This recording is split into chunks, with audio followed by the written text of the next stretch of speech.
Welcome back to the Feel Weird podcast, episode number 26. 26. I am Kid Blue Artist. This is Maloney.png.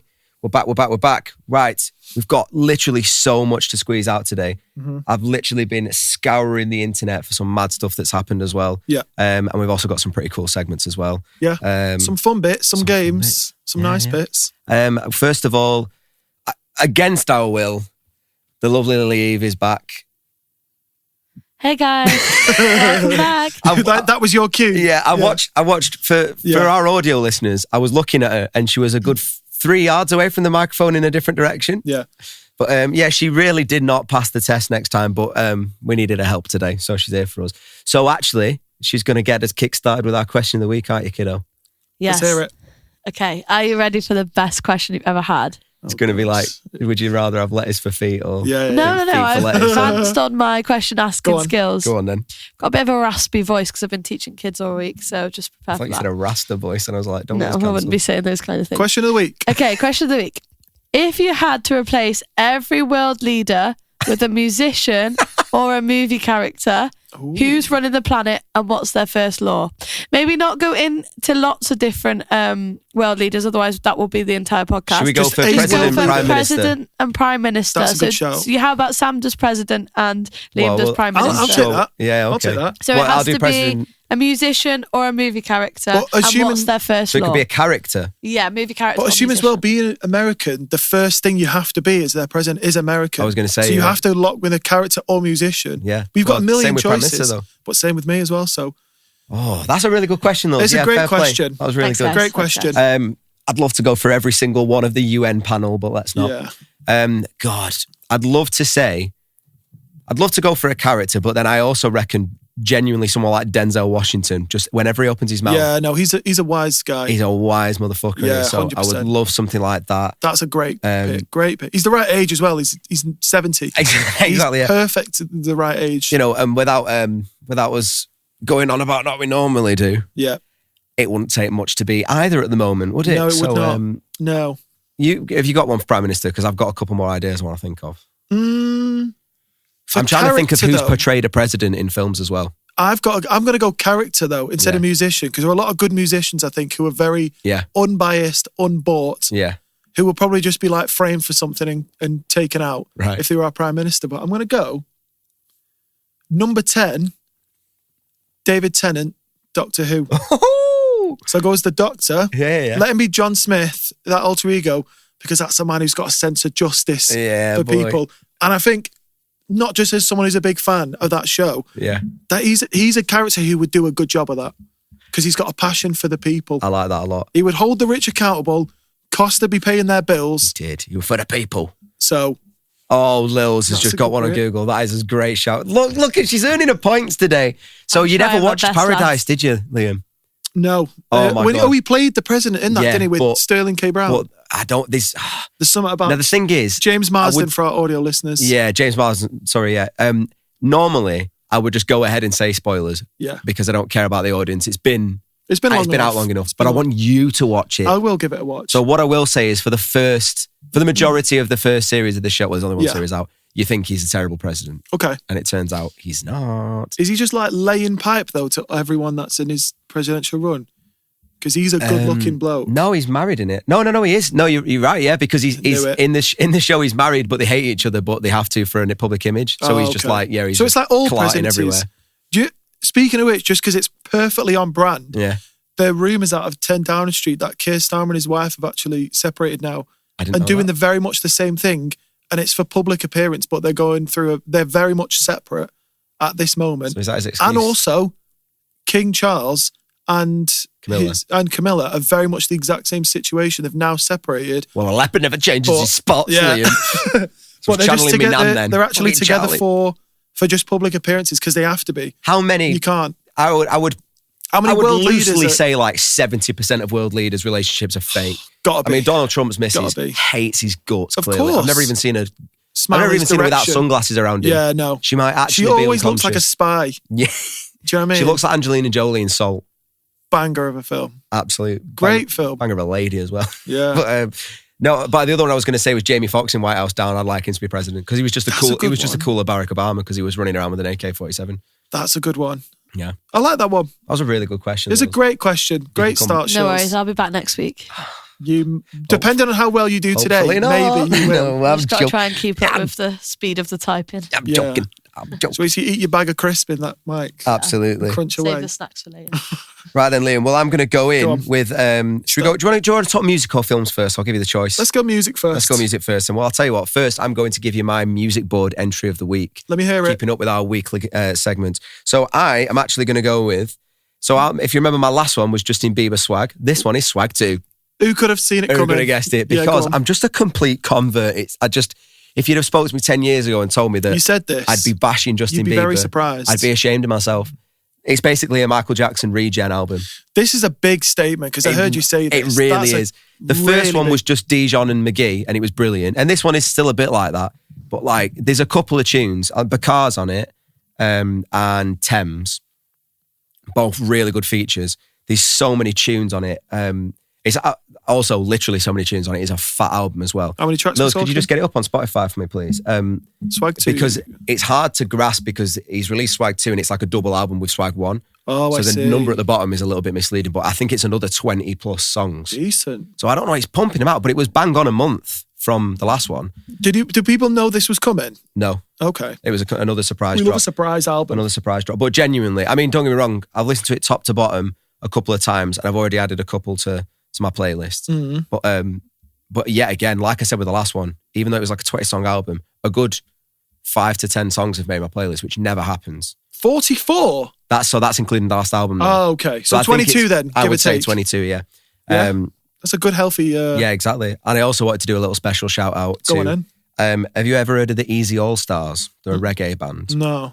So I've been made aware of them recently. I think it might have even been Freya Lils. Shout out Freya. Because I think it was her dad. But they are a reggae band that do cover albums. Oh, sick. Right. Love it. And they've done...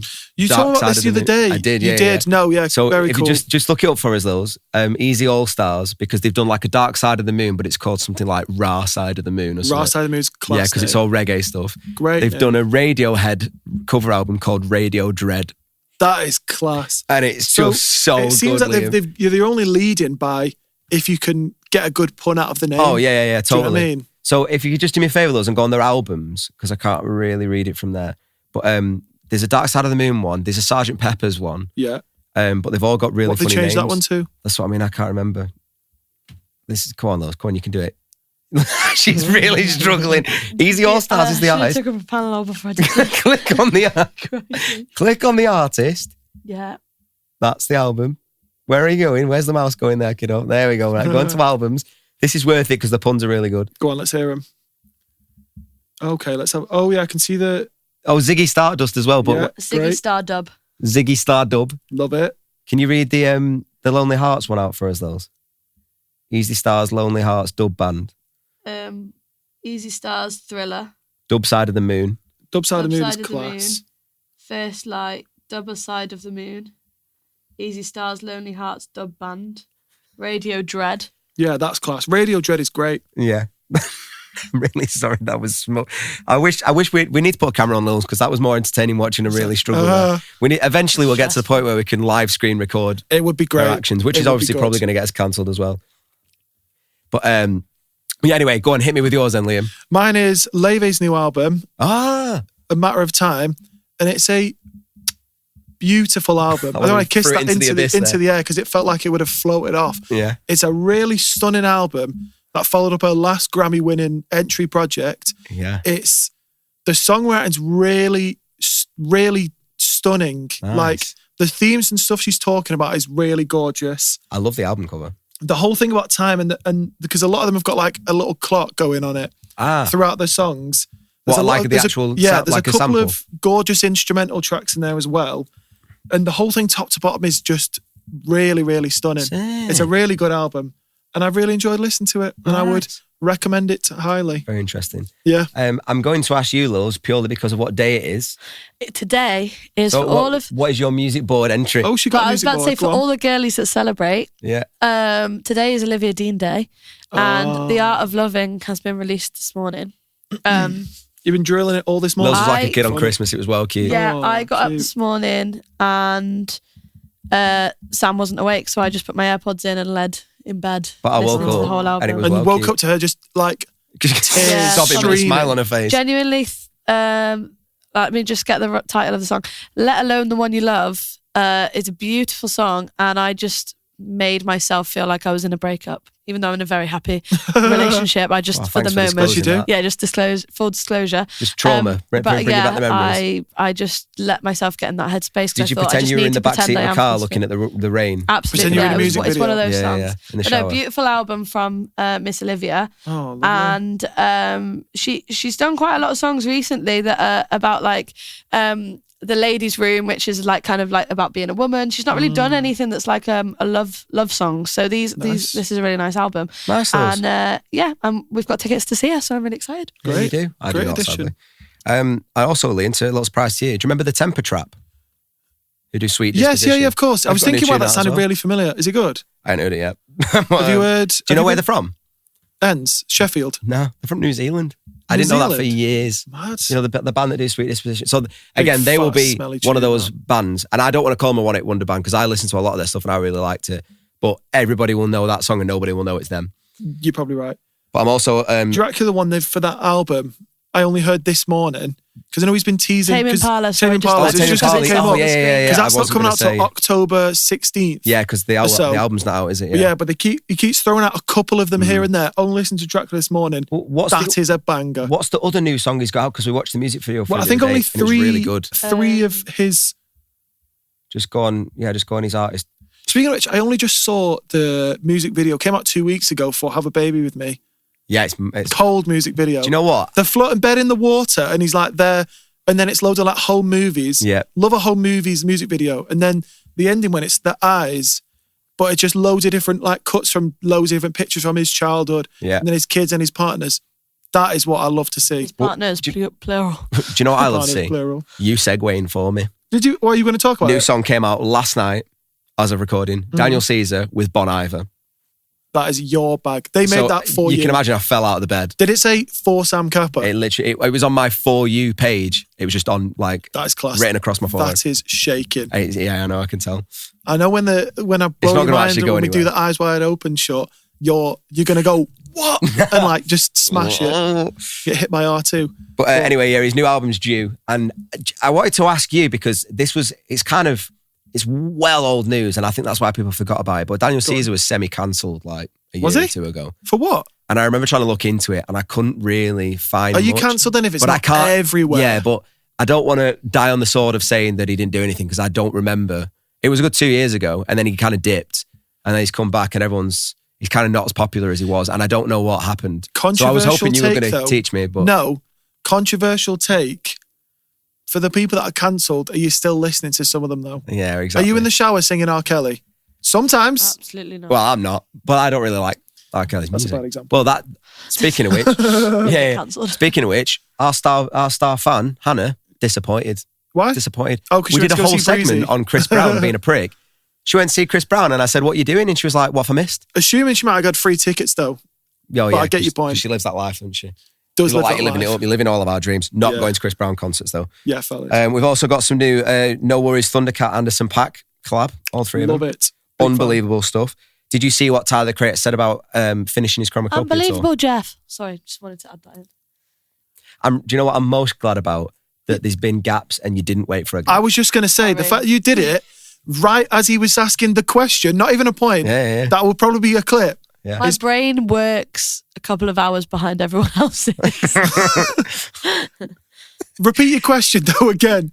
Liam. Yeah. Do you remember? Did you remember seeing this week that Tyler the Creator was talking? Tell me you didn't just go and fart into the microphone again. No, I was checking the camera. Oh right, real soul. Sorry. The timing of it as well. There was no way I couldn't acknowledge she was crawling across the floor. No, you had to address it. So I'm going to try for the third time. I already know what you're going to say. Did you see what Tyler the Creator said about touring from Chromacopia? Fully enough, yes, I have. Yeah, did you? I did see it because he's not 20 anymore. Yes, and exactly. I do get it, yeah. So to quote, I'm excited to go home and think about if I'll really ever tour again because I'm not fucking 20 anymore. I do get it. It's scaring me, bro. It is, but I'm just glad we got to see him. And obviously he will come out again. I think the thing is... 34? When he's He is 34. I think he's still in his, Ronaldo's still running around and he's 10 years older than you. Yeah. Nearly. No, well, yeah. Do you know what I mean? He's 40. So, yeah. But I think the point is, because he's a solo artist, I think if you're in a band or if you're not even in a musical band, project, just a band like of ensemble of guys, it's easier because you don't have to hold the weight of always being on because you've got however many other dudes. If you're in a K-pop band, take a breathe because you've got 14 other guys dancing and putting their all in. But if you're on your ones and he's got a very high energy show. We saw it. Can you imagine doing that every night? No, it's exhausting. That is exhausting. The calories must burn going on tour. If anything, he just needs to do a very low, more relaxed album. Yeah, and tour that one. Yeah, you can sit down for it. Do you know what I mean? Yeah. Do that. Well, this is the thing. Like, I mean, not to sound like a know-it-all musician, but having been on many tours, I've got to say, I knew it was coming. I knew it'd be her as well. I would have done it if she didn't get to it, though. But what I was more going to say was, I've never done a 3 month of, a different bed every night as well. Yeah, he's probably done 40 dates in this Chromacopia tour, released another album. And then went straight back on that. Yeah. Which the whole album was pretty much recorded while he was on tour. Yeah. I can't even picture it. Because I've had conversation with you before, I'm like, I know you are a drummer, you're a musician, aren't you, Lee? Thanks. But as someone who's not a touring musician, shall I say, like, just trying to emphasize that it is not all rock and roll. It's like, no, it ain't fun being on couches all the time and it's knackering in the car. Not. You spend more long journeys on a coach, more time in the car. Yeah. You probably spend more time doing literally nothing than you spend actually playing on tour. True. So I cannot imagine. I mean, I'm 27, so let's call it. He's 34, so let's just call him 10 years older than me to make myself feel better. Yeah. But I couldn't do it on my own like that because he's like the energy was pumping out. And do you remember we even chatted on here like the night 2 of the tour because we saw him on the Tuesday and then we recorded Wednesday, didn't we? This is right. So and then night 2 after we finished filming, everyone said that the energy wasn't as big. It wasn't. And I can absolutely believe it. Like that must be knackering. Yeah, he's in a rainy city of Manchester and it's not much to recharge on you. Not much to recharge, no. Yeah. And the other one is I saw yesterday. Go on. So this is that recent that it could be utter bollocks, but I thought we'll at least try and get out there ahead of the trend. Go on. The rumours are out for who has been approached to do the next Super Bowl halftime show. Do you know who it is? I have no... Can I guess? Yeah. Chaperone? No. It's a female? It is a female. She's absolutely huge, but not at all who you would think would do a halftime Super Bowl show. Has she done it before? No. Ah. Is she like a legacy artist? She's been around or is she quite fresh? She's been around, but she's probably 35. Ariana Grande? No. Go on, tell me who it is. Adele. Is that not the I thought Adele was shout? Like, I'm going into hiding. You're not seeing me now for a long time. This is what she does, isn't it? But I'm sure that's very Super interesting. Bowl halftime show has got to appeal, got to bring anyone out of that is very interesting. A hiatus. Adele. I mean, they probably just threw a fat number at her and she went, add 2 more zeros and I'm there. Well, exactly. And she is huge in America. Oh, yeah. She's huge without a H in America. So, but that's so interesting. How do you feel about that? Because I like Adele, like the next person. She's not they're normally big energy like acts. Do you want 15 minutes of piano ballads? Whatever. That's what I mean. Nah. And a lot of songs are about the town she grew up in, about her relationship with her family. Her exes. All her exes. Or whatever. So I did not know that. Interesting though. I didn't know who they were going to go for this next year. I mean, don't get me wrong. I absolutely agree with the fact that it's got to be something different. It does. You have to go. Do you know what? It'll probably be really good. It'll probably be great. It's just not going to be. Well, she doesn't really even have any like features. So normally when they always have a guest, don't they? Yeah, because normally they'll have like a mix when it was Maroon 5, Coldplay. Yeah. No, not Maroon 5, Coldplay. It was Beyonce, Coldplay, Bruno Mars. That was it. That was great. That was unbelievable. Very different. They don't have any features between them, to my knowledge. My favourite, Bruno Mars when he brought Red Hot Chili Peppers on. That's a good one. Ugh. Bringing them out extra people. So fucking good. Who would she bring that would be? I'm going to put an early bet on it. Go on. That she's probably already not even doing the Super Bowl halftime show, but I reckon Paul McCartney will play piano or something. That's a great. It'll be some legacy ice that's just going to play the instrument idea. with her. Fellow Brit would make total sense. But yeah, I thought that's interesting. On the off chance it's not utter bollocks, let's get out there ahead. Yeah, exactly. And the one thing I wanted to say as well is because ironically, I was having a chat with one of the young bands that we've been coaching in the studio here, because I got kind of into my element because one of them asked me about record labels. Yeah. And I immediately felt like a 50-year-old that had been through the mill and was like, sit down, kids. Yep. Are we all sitting comfortably? Yeah. Then I'll begin. And you broke their hearts and went, it's rigged. Yeah, it's all fucked, basically. Yeah. Your only chance is to do it on your own, which is horrible and hard. Yeah. But yeah. But anyway, so do you remember Richard Osman from, he did Pointless, I think it was, or whatever. So he's on a podcast called The Rest is Entertainment. I've seen clips. Yeah, which is Gary Lineker's production company. Didn't know that. They do A Rest is Football with Alan Shearer and Michael Richards. Anyway, The Rest is Entertainment is all that Hollywood stuff, but it's like, without sounding stupid, it's not like what's the word? It's not like paparazzi shit. Like it's pretty good stuff. Anyway, he was saying, I want to hear a guess from you before I say this. Go on. I'm going to say it properly, right? But to earn minimum wage on Spotify streams, how many monthly listeners would you need? I've heard this. I reckon you've seen it this week. But I've not seen it this week, but I've heard that you just need an insane amount. Yeah. And even someone like Drake, who gets millions and millions. It's not that much. It's nothing. So go on, give me the number. Richmond Osman on The Rest is Entertainment has told us that it would take 567,000 monthly listeners. Okay. Monthly listeners, so that's not streams, that's monthly listeners. So 500,000. Yeah, but that again, listeners, it could active be 50 listeners. Streams each. Do you know what I mean? A month to earn minimum wage as an artist just on Spotify. Oh, that's tough. He said he did the work for us, trying to find an artist that's relatively close to those numbers. Go on. And it's Alison Moyet. And I don't know if you know Alison Moyet. No. Oh, so my mum loves Alison Moyet. Lils, do you remember the song Only You by Yazoo that we did for your granny? You. Yeah, there you go. Beautiful rendition. That's Alison Moyet. Yeah. Oh. So she was huge in the 80s. Okay. But she's peeling like a soft 18 she's on grand a year. 560 something monthly listeners, but that's 30 grand a year, 25 grand a year. That is rough. And she's a legacy artist. Like she plays Glastonbury probably every year. It is mental. That's rough, that, isn't it? That is really rough. That is rough. I didn't know that. Hence why Daft Punk, Jay-Z, and all these others tried to make what was it called? No, I was going to call it Splice then. Is it even still around? Tidal, of course. Tidal's still supposed to be really good. And to be fair, a lot of musician friends say that's the one to go for. Yeah. It's not great, but it's better. It's the lesser of the few evils. And to be fair, I have heard that Tidal can now transfer your Spotify playlists. So that's pretty decent. That'd be worth a shout, to be fair. That's the biggest USP for them. Because they can know people, not even like us, just regular, non-big music fans who've got 40 playlists they've had forever. Well, and they're not going to put it to go. Exactly. I know you like your playlists, but it's got to be 15 years of playlists now. I was pretty late to the game. I think I got Spotify when I got to sixth form, so 16. So 11 years of playlists. Yeah, I've had, as long as I can remember, as long as I can possibly remember, I've had Spotify. That's why I feel like they got me by the balls, to be honest. So that triggered. Could be a bit of a thought. Keep going.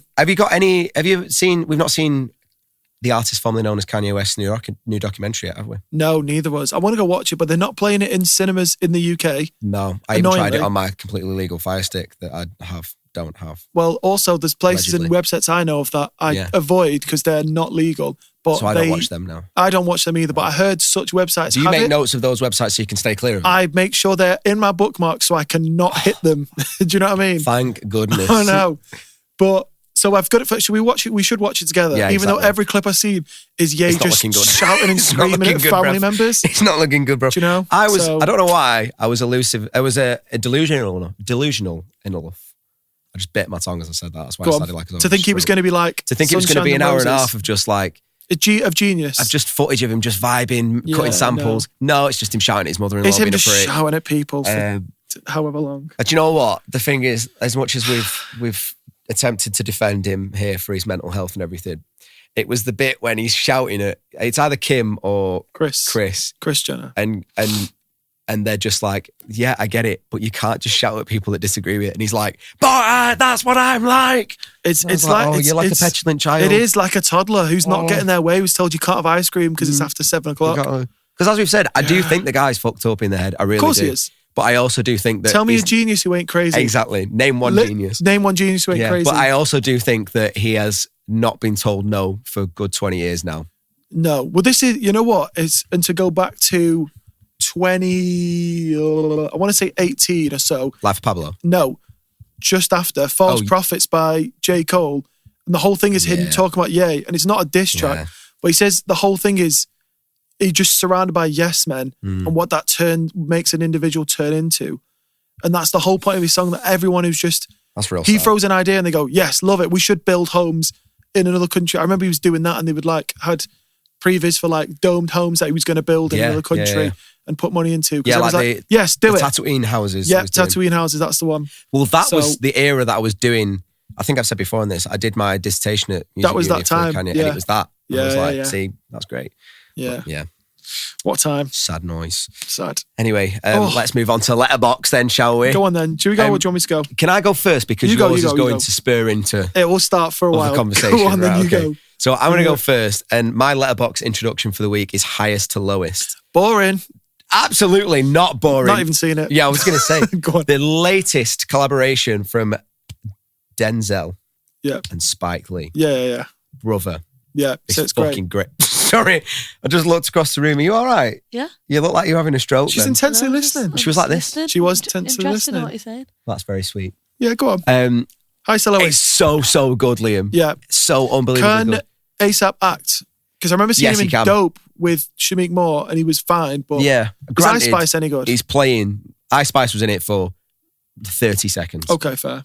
She basically says hi, gives Denzel a hug, leaves. Collect your check. Yeah, exactly. Yeah, exactly. Fair. But ASAP's basically playing like a broke hood rapper. Cool. So he's really good at it. Yeah. As you can imagine. Sure. But I've got to say, the soundtrack. Who did the soundtrack? I'm going to throw it in like you did before. It's like, it's various. Okay. But it's super. There's a mixture. ASAP's done a couple of tunes on it that are exclusive to the film, which I've had on repeat. Nice. But also, what I loved about the film was, it felt like, because he's Spike Lee and he does whatever he wants, it felt like he made this film and was like, I'm going to make a film from the 90s. Nice. Oh, is it set in the 90s? No. Oh, it just has that very 90s feel. The whole film is like really dramatic, strings are going on. Yeah. Like very Quincy Jones score. Because it's a nice mixture of like this score and sound and like proper tunes on it. Yeah. Love it. Which is really good.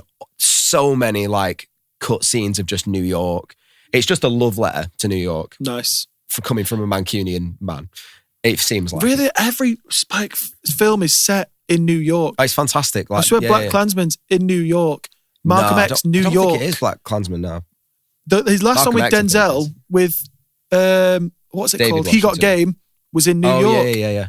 And obviously, they're very famously, what's the one called in the 90s? The one with Giancarlo Esposito in it. Oh, yeah, I know what you mean. Whatever it's called, in New York. I wish one of us had Google. She just went lent forward. Just do Spike Lee. Did she just say I don't know what to say? Spike Lee movies, and it'll be like the first one. And I can't remember what it's called. William can have a look while I'm talking. Yes, go on. Please go. Show me them all. Because it felt like he'd been given all this equipment from modern day filmmaking and made a film from the 90s. Love it. What's it called? Oh, I thought you were ready. No, it's not up yet. Well, it doesn't matter. You know what? There's loads of like drone footage of New York skyline and everything. Yeah. But effectively, like a spoiler-free review, Denzel Washington plays like a movie exec. Okay. Who's like in film universe is like, I'm trying to think of an equivalent that's not an evil fuck that I don't want to bring up. So I'm just going to not give an equivalent. Right. He's got loads of Grammys. He's like nurtured loads of huge artists in world. Yeah. And they say he's got like the best ears in the game. And he's like from the hood and he's all super street and everything. But now he's like the richest black man in America in the film and stuff like this. And the guy, let's say A$AP Rocky's character, is trying to get his attention. What's his name? What's his rapper name? I can't remember because he's... I'm trying to tell without you that spoilers, without spoiling yeah, it. sure. Well, I will A$AP Rocky's watch it. character does something illegal to get Denzel's attention. Interesting. So he doesn't really give him his name because he's like anonymous. Okay, say no more. So I can't remember his name, but so Denzel has to... Don't worry though, you're okay. Don't worry, it'll be stressing. It's Thank you though. So Denzel's kind of having to like go back to being a bit of a don. And which is what he's great at doing. Which is what he's great at doing. So there's effectively a scene at the end of the film which is so good where the police don't do it. So Denzel goes in on his own and basically just like infiltrates this trap house. Basically what he does in all four Equalizer movies. Exactly, but with a suit on. Oh, so he's Black John Wick? Yeah, Black John Wick. Yeah. But Black Simon Cowell John Wick. Do you know what I mean? It's like, he's a record exec. So it's really good. It sounds good. I will check it out. It's so you would absolutely love it. I'm sure. I've seen so many Spike movies. When she's pulled up his discography. Yeah, I know I've you seen like Spike so Lee. many. Did Spike Lee do Training Day? No, he did not. That's Antoine Fuqua. Fuq me. Fuq you. Fuqua. Austin Powers. Great film though. Yeah, Which that feels like a Spike movie. I'm sure when he watched it, he went, yeah, this is good. Well, that's why I thought it. Yeah. But anyway, go on. What about you then, mate? Mine is Eyes Wide Shut, obviously. If you want to get into this now, or do you want to get into this after? Because you want to tell me first what you thought, and then I'll say... You do your little review. Tell the viewers. Tell the viewers what the film is. Right, fine. 1999, Eyes Wide Shut. Mm-hmm. Stanley Kubrick's last movie. Yeah. Which we'll get into. Yeah. Unalive. Very much so. And it's his movie about a man and a wife and temptation and adultery, but very much is... What he's called Bill, isn't he? Dr. Bill, yeah. Yeah. Bill, played by Tom Cruise, accidentally finds himself involved in secret society. A secret society is a good way to put it, through a friend of his. Out of curiosity. And it's him basically, his curiosity bringing him into that world. Yeah. And we follow the story of that. For anyone who wants to watch it, there are 0 fight scenes, gunshots, car chases. Yeah. Nothing happens in this film other than conversation and great visuals. And good music as well. A pair of great visuals if you were leaving from what he was enjoying watching. A lot of visuals like that. And it's a really interesting film. Yeah. It's ridiculous. I'd say if you're not a big cinephile... Don't bother. Because you'll go, this is dry. Yeah. Until the last... not even the last, because I suppose it's somewhere in like the middle. There's someone really interesting. To myself until you go. So I think if you're not a big film person, don't bother because you won't enjoy it. But I think if you're someone who likes movies and isn't going to sit there and play half Flappy Bird, whatever, at the same time, it's not for you because there's a lot of stuff where it's like Sinners, it's like Get Out, it's like one of these where every time you watch it, it's better because you go, I didn't even notice clocking some else. This person said this, which is a foreshadowing of that. Yeah. Do you know what I mean? Or what the themes are, because there's a lot of stuff visually going on. But Sam watched it last night. I did. I don't know what your star rating is, if you thought it was bobbins or you went, this is really good. Give me your review then. I am beyond conflicted. Yeah, I can imagine. I knew you would be. Thinking it was one of the most boring things I've ever watched. I thought you would think. And also thinking I was mega intrigued. I still can't work it out. There's an oxymoron for that. I can't work it out. Well, for it was effectively the most boring film I've ever watched. For context for you, don't be confused by Sam's surrounding of books. Yeah. Stuff around him, because someone who has a short... A short attention span. Yeah. And it's a long movie. I don't remember what the run... Can you Google, please, Eyes Wide Shut runtime? Because I don't remember what it is, but it is long. It's good 2.5 hours, I think. And I remember watching it going, there's a lot left, but I was really locked in. It was just, nothing's really happening. 2:39, so it's a long movie. 2.5, yeah. So, because what confused me is, and I said to you as well, I was giving Liam live updates during watching it, but it was more just the fact that I intentionally didn't want to know anything going in. And all I knew that there was some kind of heebie-jeebie Illuminati shit going on. That's all I knew too. Yeah. So the film starts straight in with, and when I say straight in, I don't mean like a film going straight into the action. Straight in, they just go to this party and it's like weird dialogue. Sure. No idea what's going on. Sure. Like Mrs. is trying to chirp so the bloke and the bloke's trying to chirp so the women. Yeah. And then they go into some other room and some prostitute's clearly been drugged. Yeah. And it's just so fucked up. And I was like, and I looked at my watch, I was like 20 minutes in, no idea what's going on. Yeah. No idea what's going on. I still don't think that in a very Stanley Kubrick way, it was like a story without a story. It wasn't. It's very unique the way that it's very unique in the way that, I mean, firstly, the fact that it was 400 days of shooting, the longest ever.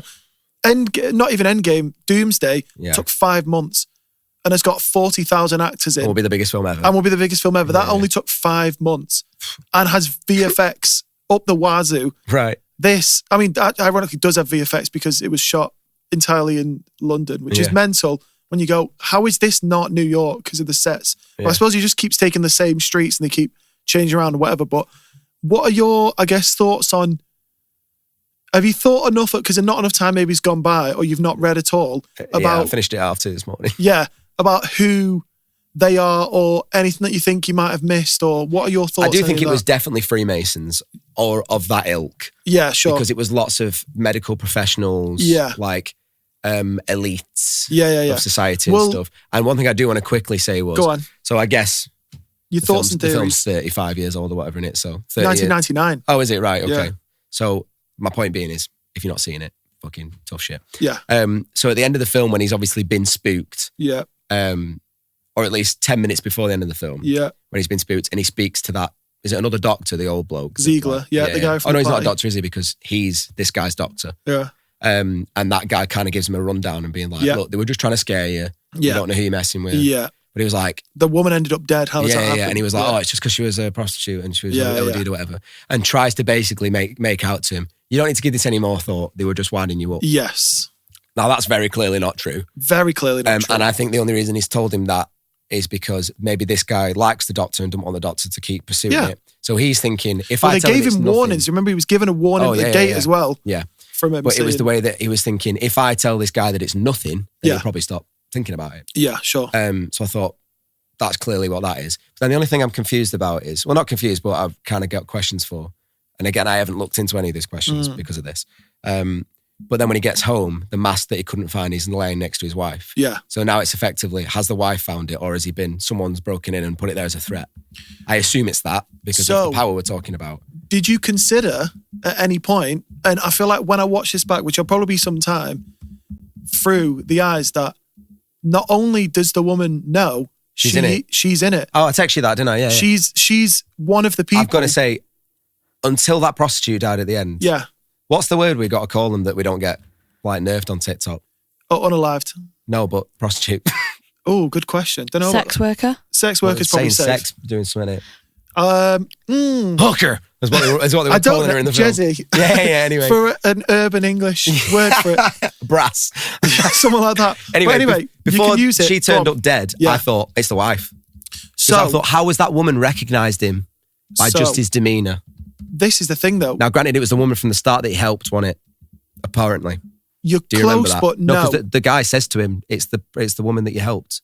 No, so that one who ended up dead, I guess. Yeah. So, but the point is that the notes I've got in it, watching it back, and I guess through clips I've seen and people talk about it, it makes a lot of sense to people who've watched it 100 times. Yeah.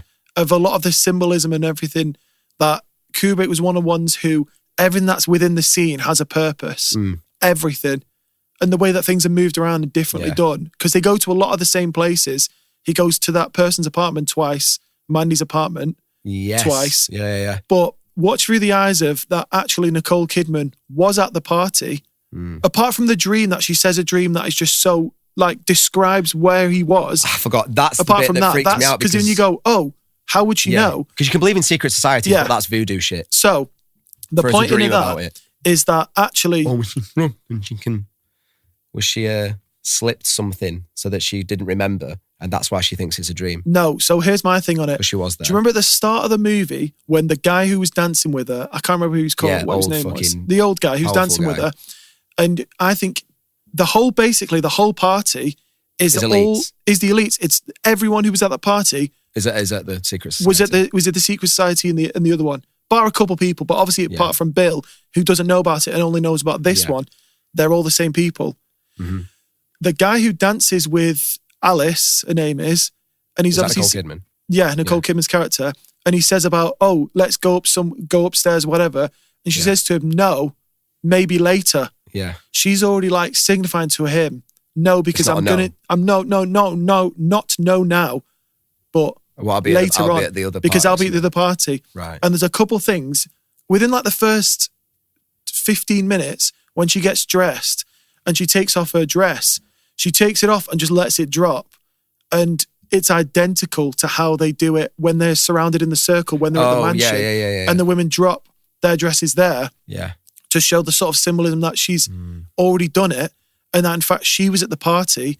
And do you remember when he's there and the guy looks over to Bill and he nods at him? Yeah. The common theory, looking back, that was the guy that warned him at the end. It isn't. Okay. But the woman next to him, that was who people think it was Alice, was his wife. Right. And she's sort of said to him, we don't recognise that mask or that man there. Yeah. And obviously when she looked up and nodded, she obviously either recognised his eyes or knew it was him. And that was the warning that she knew to tell them. But then why would the other girl help him? So the other girl, that's Mandy. That's the prostitute that picked him up off the street the first time. That was her. That's how she knew. Because remember, he gives her money doesn't he? And he doesn't give her anything. He goes, I'm going to pay you anyway. And he gives out $150. He's giving out money. But it didn't sound like this film. This is the thing, they do this on purpose, because I'm about to blow your mind once again. The man in the red cape, the Grand Master, that's Ziegler. That's the guy who owns the party, who was warning him at the end on the pool table. Right. They use a different voice actor on purpose so you wouldn't easily piece it together, but that's him. And there's a few ways they let us know. So when he's there and he's got the stick, when he's got the incense, he bangs twice on the floor. Yeah. And then when he's talking to Tom... With the pool cue. The pool table, what colour's the pool table? Green. Red, isn't it? Red. Yeah. And when he's talking to him, he gets his pool cue and he bangs it twice on the table. So it's meant to be there's a lot of symbolism like that, where he banged obviously twice on the red felt, and then on the pool table, he bangs twice on the table. So that these are actually the same people. Yeah. And he knew that it wasn't him. Do you know what I mean? Yeah. Because he was already told by his wife, who was already at the party. Yeah. And someone else, and I didn't pick this up at the time, noticed she was wearing earrings, like nice earrings in bed, when she told after a dream that she woke up from, because she was there and she didn't take them out. She was already involved. And there's a bit that you might have seen when she's doing homework with their daughter, Helena, at the table. Yeah. And he's by the fridge and he looks over her and she kind of looks up at him with that stare. And it's him looking at her thinking, do you know? Are you part of it? Do you know the look I'm talking about? Crying, doesn't he, as well? Yeah. Do you know the scene I'm talking about? When he looks up at her with the glasses, and I think it's her looking at him to say, I don't know if you know that. I know where you were. I was there. Kind of gave it away for me. I say gave it away, just gave me an inkling. I obviously, go on. I'm not saying I worked out because I did not. But when he's out, and whoever his patient was died, and he's talking to the daughter. Yeah. The daughter doesn't want to move away with her husband, who's a posh doctor. No. That felt sus, because she was terrified. Yep. And then also when his wife phones him and says, how long are you going to be? And he goes, I think I'm going to be a while. I then thought, does that give her the time to green go. light that basically. She can go? Basically, essentially, But what I was going to say was for the listeners, because this film has some huge cultural impact and is quite a cult classic for many reasons. Can you give a very brief overview of why it's controversial? Sure. So if not already caught it now, I guess you don't know the movie at all. Basically, it was Kubrick's last movie. He said he was in good health at the time. Yeah. He was an older gentleman, but he was in good health at the time. And he'd put the final cut of this movie to studios 4 days before his death. Yeah. And Kubrick was one of the few people like Nolan who's got a very exclusive deal within Hollywood of final edit, final cut. He said the cut is this. Nothing can be changed. And that was in his contract for every movie that he did since 2001, which is a whole other conspiracy which we touched on. Yeah. But the conspiracy goes that he gave it to the studio. They said, you can't have this. You've got to take out 24 minutes. He said, no, I'm not doing that. He ends up dead from a heart attack, which we know now is very easily given to a person and looked like nothing. Triggered, And then 24 minutes of the movie were taken out, which no one knows. And certainly Nicole Kidman and Tom Cruise are not going to tell you what was in that movie. And again, for context for people, the scenes we were talking about with the Secret Society, it's very Illuminati. It's very Illuminati. It's all the weird old operatic masks. So the masks, weird I don't know if you've seen the pictures of it. It'll be on screen now for it, of the 1972, Lils, would you pull it up? 1972 Rothschild Ball. Oh, yeah. Where they have a lot of these masks in the exact same way. So a lot of them are ripped straight from that. And it was obviously it's a surrealist ball where especially they do the one, like the old plague one. It's really pull up creepy. The Google images, please. So if you've any of these, the masks are very similar. They're all very satanic, aren't they? Very satanic, very symbolic of, and obviously this is the stuff that was photographed. But then when cameras go, what happens after that? Yeah. Basically, the point is that Kubrick was telling a little bit too much of what goes on within these elite circles and these very famous people, and they axed him, and then 24 minutes of the movie were cut out, and people suspect it was when Mandy sacrifices herself so that Bill stays alive. Do you think we see it? It was the bit after that. Right. Because you think about it, there's a lot of the film, and that bit when he's in the mansion is quite short in total. It would make sense that there were 24 Surely minutes. That's the climax of... That's the climax of where it is, because we see what happens to her. And, because we really don't get into it, because he even says, it was all a show for you. It obviously wasn't, but there was definitely stuff that happens after he leaves. Yeah. So I think it's very likely. Another part on it, there's another part really about the Christmas lights and what they represent, because all throughout the movie they were everywhere and they're very warm, and they were to be representing of lust and opportunity. And after he goes to the mansion, it's the only place where the tree lights are just dull. And everywhere since from them onwards, you don't see the lights anymore. And it's almost like he had his colour taken away because he saw behind the curtain.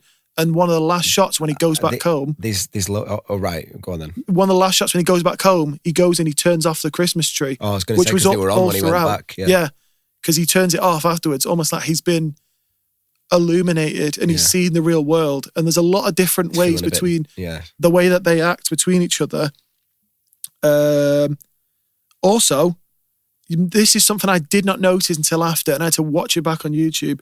They're watching their daughter Helena the whole way throughout the movie, and then when they're in the toy store in the very last they're barely paying any shot, attention to her, I thought. They're watching her, and then they go down one corner, and then they both stop looking at her, and they're obviously talking and whatever, and you see, and I can't believe I didn't even notice it, two men in coats take their daughter away down the aisle.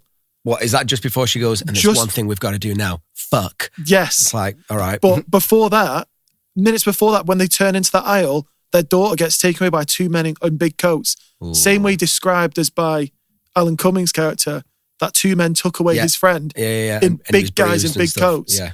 They took it away. And I think people think it was, their daughter being taken away to be brought into the cult to become one of those girls because they found out too much. And that's their way of saying, we're taking this from you so you can be alive, Bill. Yeah. This is your sacrifice. But if you watch that scene back, and I can't believe I didn't even notice it, she's in the aisle and they just put her hand back and then just walk her out of the store. Well, the funny thing was, the whole way through that scene, I was sat there thinking, they're not even looking at the kid. No, they're not. They're not even looking at the kid. So I think I don't think Bill knew, but she definitely knew. Alice knew. Because by this theory that she was the whole time involved, she knew what was going on. She was trying to fucking get all naughty in the toy store. This is what I'm saying. I think it was that it's the subvert that we're focusing on their thingy, and that she just gets taken a long way. Well, I guess that's the lust, isn't it? That's the lust part of it. Lust. Another part of it, well, really the real part is, do you know who Nicole Kidman's dad was? No. Absolutely confirmed. This is not a rumour. This is confirmed. He's dead now. Was, of course, part of the satanic paedophile cult in Australia. Because, of course, he was. You can try and pull that up, but Dr. Anthony Kidman was part of the 9th Circle, where they would kidnap kids and teenagers, and they would bring them to these places where they would hunt them down, and then, I can't even say it because there's no way this is even going on TikTok, this whole part. And yeah, he was part of this group that would capture and kidnap these kids and young people, strip them naked, let them go in the forest. And you've heard these sort of stories before, I've seen in movies. Weird forest stuff. And and then chase them, and then, and then and kill him. Oh. Yeah. Absolutely confirmed. And we know that she's Nicole also still in it, because you remember a couple of years ago with the whole Balenciaga thing when there was a huge, and people, it went very mainstream that they had heavy imagery of like child sacrifice and all that kind of stuff. Trafficking. And who's Nicole Kidman an ambassador for? In it. Like, she's only a top ambassador for Balenciaga. I didn't know that. She is. So it kind of makes sense. God. So people thought that Kubrick chose two people he knew were very heavily involved in secret societies with Kidman. Do we know if Tom was already Scientologist at that point? I don't know, but I would assume so. God, he's in Hollywood. He was already huge at that point. And he was already big, so I'd assume so. I think we're already not publicly. Two Mission Impossibles in at that point. So not publicly, but I think he definitely was. And he thought he did that for the sake of his, like he thought, I'll be fine because I'm using their people. Yeah. They'll get it. And evidently not. So there's all, I literally just pulled those, but if you do your own research after, there's a million details and other things that are in every single scene that point to different stuff. See, I feel like I said to you, I'm more excited for the breakdown than the actual film. Because I didn't also realise either that Mandy was the one that saved him. I think it's because he's what makes him a great director is he doesn't just give it all like exposition. You've kind of got to figure it out, which is why people love Jordan Peele as well, because it's not as easy as, here you go. You watch it back and go, the way he said means this, da-da-da-da-da. So for me, it was more that even in like Nope, not Nope, Get Out and stuff, like you still know that he's going to his partner's family home and they're all weird white people. At this point, I didn't know anything at 20 minutes in. They were just gone to a party and everything was weird. Yeah. You know I think if knowing this, and if you did, when you read your reviews, when you write in your letterbox, if whenever you watch it again, if you do in the future, or certain scenes, you'll go, I can totally see now why that's been mentioned. Or we've not even touched on, which I'm not even going to do, all the stuff at the end of the rainbow shop, you know, the party store, and that guy and his daughter, and what he sold her to. Oh my God, which is so creepy. Which is really exactly what their kid's going to be brought into. How did that even get filmed? I mean, I know she doesn't actually do anything. Yeah, but it's weird. She's wearing inappropriate things. It is weird. She's 14 when she filmed it. It is very weird. So it freaked me out. Yeah, no, it's very weird. But anyway, you know what, I'm really happy that this episode's not going to get. But anyway. Last thing on it, you know the two girls that were pulling... Oh my gosh, how did I nearly forget to show you this? The two girls that were at the party that obviously bring him away. Yeah. And they say, we want to take you to the end of the rainbow. And there's loads of the references to rainbows and colours and lights and being at the end of the Christmas tree colours, and obviously the shot where they get their party stuff from, the end of the rainbow. Also, two people at the party, two of the guests, did not notice this till after. This film was in 1999, so when two people were very prominent, who do they look like to you? It's exactly who you think it is. Is that Epstein? It's Epstein, and who's next to her? Ghislaine Maxwell. Ghislaine Maxwell with that button-down jacket. I couldn't believe when someone said it's so obviously them. You ever seen a picture in that coat? Because this is pulled from an actual picture of them two at like a ball or whatever. So it's on the nose enough where now Epstein's a very famous name. 1999 when this came out. Yeah. Unless you're in them circles, you don't know who he is because he was a financier. Exactly. Everyone was like, oh, he just had money. Yeah. They don't really know what he did. They've not managed to find out where. So yeah, that was the breakdown on that really fun film. Feels silly to move on to anything else. You know, it's funny when obviously we're at James's birthday and Jake's partner, Jake's girlfriend said, what's your podcast about? I was like... depends what week it is. It depends what episode, because some stuff is a really funny, fun episode. Yeah. Other stuff are really dark. And other stuff are we just have a good laugh. And sometimes it's this. Well, I think let's go on with a bit of stuff that's happened recently. Let's do something. Should we do something nice before we wrap it up? Oh, nothing that's happened recently is nice. Damn it, there is Go on, what have you got? I mean, I really want to talk... Well, I'll tell you what, let's go on something nice first. Go on, let's do something nice. First of all, because it's going to segue into what I said. Go on. You wanted to talk about what Keir Starmer's announced recently about the ID, didn't you? So I guess because it's fresh, hot off the press. Yeah, hot off the press. And assumingly something that we have no choice in, but everyone in the UK seems to be already agreeing of, we don't want that. That's a bit weird, yeah. A digital ID attached to every citizen in the country. Now, you already have like a national insurance number. That's how you're represented for your payroll and whatever, but you having your own digital profile of Sam Kappa, and that has everything under you. So easy enough now we're going forward, because they already have this in America where certain states, you don't align with Israel's laws. You're not getting aid for certain stuff, or you can't claim certain benefits, which is mental. Yeah, because let's be honest, after was it called the Cambridge project? Can't remember. After Brexit and Trump's first election, couldn't tell you. The Cambridge Analytica stuff. Couldn't tell you. Do you remember? It was the company that got done. Okay. Because they were the first company to kind of use all of our social media footprint. This is what I mean. And they were targeting voters and stuff like that. And they got caught, and because there wasn't even a law against it because it had never been done before. I'm sure there's loads of documentaries on it. Yeah, it was. Thanks, those. But because of that, we now know that they know how we vote. They know what we believe in. They know bloody hell, you only need to follow me on Instagram for 10 minutes. This is what I mean. But the fact that your government can have a tracking of who you are as an individual and your beliefs. They tie that national insurance number to your internet footprint. It's very easy now for them to sway also certain people they know need to see stuff more than others. That's what they were doing. Do you know what I mean? That's what they were doing. It's showing, they were analysing who was not signed up to certain parties, who was a swing voter, basically. Yeah. That could be easily convinced and fucking... And people don't want to be tracked this easy. That's when they're talking about having like people don't like digital money, not like bank cards or whatever, but having actual. What, like stocks and? No, what's the term now? I'm totally forgetting. Yeah, but there's another term for it and I can't think what it is now. But basically having more stuff where it can be easily trackable. And Ye talked about this afterwards when he said, how have they managed to block my cards? Like I can't use Apple Pay. Yeah. How based on, for their law that their first active, what's it called? First Amendment is freedom of speech. Yeah.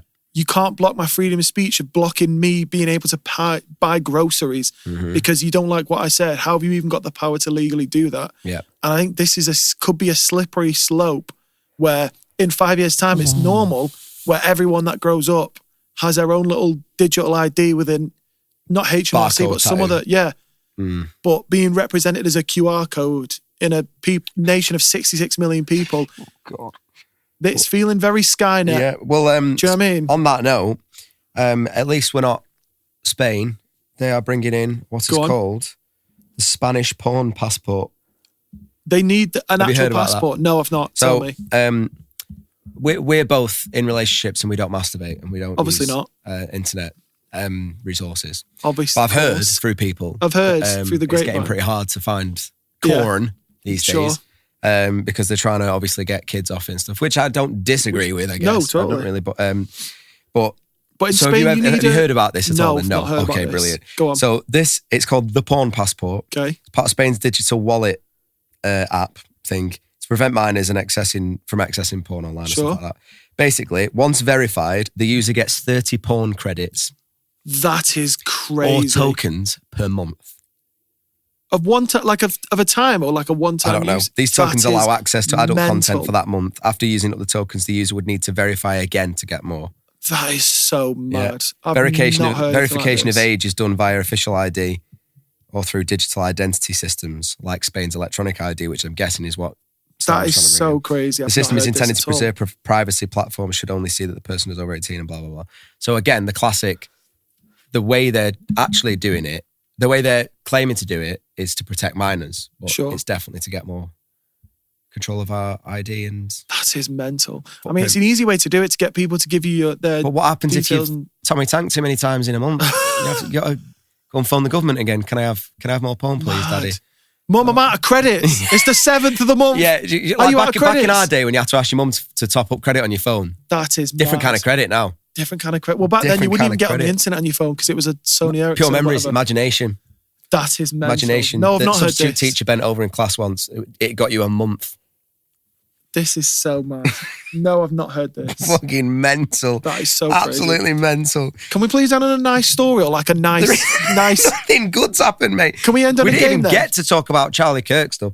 To be fair, we did kind of disclaim that we weren't going to talk about Charlie Kirk stuff. No. Everything's kind of been said by the people we at least appreciate. And there's nothing you're right. There's nothing we could say where it's not. If we'd recorded right after it happened, it would make sense because there was still a lot to be said about it. But I've even seen people who have been traditional right-wing, gotta trust my government Americans going, so it's not right. Well, hold on.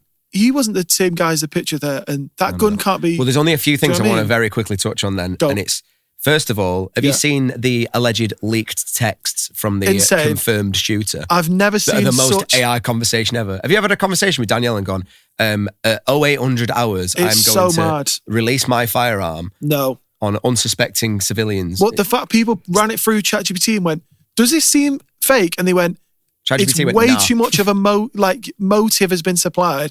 Name, date, place. You go through a conveyor belt of things to criminally indict someone. Yeah. And what you need to have said. It says all of it. It ticks every single one. It says all of it. Yeah. It's the fakest list ever, but it doesn't matter because... Going, why would you even do this? Like what? I thought they were so casual. What are your incentives? Sam, if I said I was going to, if I killed someone, do you know the first thing I would do? What? You would call me. You wouldn't go, Lils, one sec, just pause the film a sec. Need to make sure there's a footprint here. What was your motive, Liam? Why did you do it? What was the model number of your granddad's shotgun? What was the weapon used?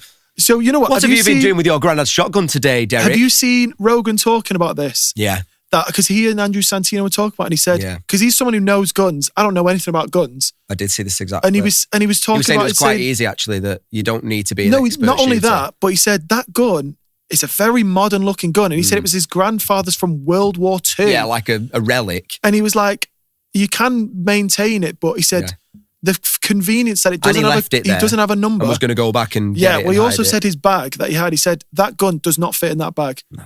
Like the pieces for it doesn't get assembled. And it's also, it's not the movies where John Wick pulls out a sniper in 5 seconds and it's assembled. Put it together. It's a lot of like, it's a whole origami gun. Yeah. So obviously the whole thing stinks. Absolutely. And the other thing is, and got to say it really briefly because we're running out of time, but the memorial, right?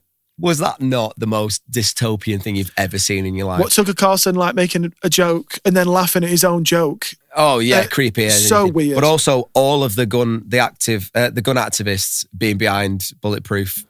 Yeah, it kind of says everything, doesn't it? Also, one thing I sent you, which I really want to get on documentation, and lils, I don't know if we didn't discuss this either, but Erica Kirk, Charlie Kirk's wife. Yes. So everyone's already been digging into her past a little bit. Yeah, and also it's hard to say because obviously she's a grieving widow. Sure. But moving weird recently. Moving very weird. Like they are millionaires and these GoFundMe pages set up and all this kind of stuff. It's like reeks of Captain Tom from the Walking Around the Garden. I remember that well. But, Captain Tom. Yeah. But did you know, Lils, that Erica Kirk was Miss Arizona in 2012 when Donald Trump owned the organisation? Oh, no, I didn't know that. We all thought that she was just Charlie Kirk's wife. Her and Trump go way back. Yep. When he was, pardon the pun, balls deep in all of the dodgy pageant stuff. Yeah. Wow. And all of the trafficking with Miss America and Miss University. She won when he still had all of the strings. And they're on stage, he's pulling faces I have never seen a human pull, never mind when he's hugging a widow on stage of a memorial. Yeah. And also as the memorial was named Turning Point, like it was some, and considering that then Jimmy Kimmel got pulled off for saying that the right was using it for political points. And they went, how dare you say that? And then they named his memorial The Turning Point. Yeah. It was just the most dystopian thing I've ever seen in my life. It really was. Do you know that she's banned from Romania? No, I didn't know that. Erica Kirk. Do you know why? No. Child trafficking allegations. Oh my gosh. Which doesn't just tell, it's an actual fact she's banned from there, that she had ties to trafficking. It all smells very fishy. It's, we say that if there's smoke, there's usually fire. Mm-hmm. If it smells like fish, there's probably a fish around. And it is fishy. There's probably rotting fish all over the floor. It stinks of fish. And it's only going to get worse because I've purchased a contract with Google and YouTube and TikTok and all that. So they said and also Rupert Murdoch is leading a group trying to buy TikTok. No surprise that. Rupert Murdoch is also 197 years old. 84% of the British media, I think it was. And HBO. Yeah. He's also 197 years old. So take a rest. Yeah. But at least the Epstein files have come out. Oh, wait. No, they've fucking haven't. Have you seen Kash Patel's, some of his, like when him getting grilled in Congress or whatever? I saw the whole thing on Rogan when he was talking about it, and he was like... fucking comical. And he was saying, but Joe was doing a fair job to like push him. He's like, but we know there are though. Like, this is the whole thing. Yeah. And he was like, well, I don't know the answer to that. He was like, but you're the guy who's in charge of it. And you said when you weren't in this position that the man in that position has all the answers and needs to release them. People have quoted his old tweets and videos, and he was like, if I was in charge, we'd be releasing it, of course. And then now that he's in charge, he's like, do we need to see him though? What files? Yeah. What are you talking about? I think he was just had probably an enormous amount of money put in his account of hush money. Say, shut your little gob. Well, and don't say a word. All the comments are going like, I don't understand why all these people are protecting Trump, because at the end of the day, he might be pumping their bank accounts, but he'll throw them all under the bus. Evidently so. And if they get locked up, they won't have access to any of that money. No. And if they get unalived, they won't have access to any of that money. I don't know why they're all standing by him. No. Because realistic, and that's what's messed up, because the head of the FBI shouldn't have any kind of political absolutely not ties at all. No. But then again, the whole of Western civilization is going to come crushing down when these Epstein files come out. So, well, anyway, do you know what? I'm going to save all the fun stuff for next episode then, actually. Yeah. Well, which will come very shortly, should you be listening to this. Possibly so. It'll be almost ready to go. Yeah. Oh, can I say one last thing? Go on. On Eyes Wide Shut, and it's like 10 seconds and we can just, and I'll outro. Yeah. The original title was going to be Just Eyes Wide Shut. The acronym for that, what does that spell? Spell out with your finger. Acronym? What's the acronym for that with all the top front of those letters? Just Eyes Wide Shut. W. S. No. Can you spell? Eyes Wide Shut. EWS. Just Eyes Wide Shut. I thought you were saying it's just going to be Eyes Wide Shut. Just Eyes Wide Shut. What does that spell? That's what it was going to be called before they went, maybe it's a bit too on the nose. I didn't arrive. That was what they originally was going to be called about this movie about the elites and what they get up to. And they went, that's a bit too on the nose. Do you know what? As you know, as are you all, listening. As you are both, all listening, and as you two are as well, very ear to the ground, very politically inclined, very up to date. This last fortnight has been... You've had a big turning point. No. It's been the first time I've truly felt like... A radicalist. Nah. Like, hope is lost. Yeah. Hope is my bag. Yeah, exactly. It's my cream, bread and butter. I mean, we've both just watched the Jimmy Kimmel's monologue of coming back, but like, the hugest shows in the world are getting unashamedly... No smoke and mirrors, just outright cancelled for saying bad things about Trump. And when he's asked about it, he goes, it's because they're saying bad shit about me. Like, it's outright getting silenced everywhere. Yeah. That's already step 12 of fascism. We are deep in the end game now. We are. We've got to end it here. But it worked for Nepal, though. Did you see what happened with them? No, what happened to Nepal? You not seen what's happened in Nepal? No. I don't think They've had a revolution in Nepal, and it's all like Gen Zs, because they overthrew their government, didn't they? It was all on fire. And then within 24 hours, voted for a new leader via Discord, cleaned up all the streets themselves. Funny. Sometimes that's what's got to happen. But we're a snowflake generation, though, Liam, apparently. Anyway, let's close it out there. Episode 26 has been a fun one. Thanks for tuning in. Thanks for listening. You know where to find us. All the opinions we've said are all been for entertainment purposes only. Allegedly. Allegedly. Find me at maloney.png. He's Kid Blue Artist on Instagram. Let us know how you feel about these views that are not our own. Enjoy. Thank you. Bye.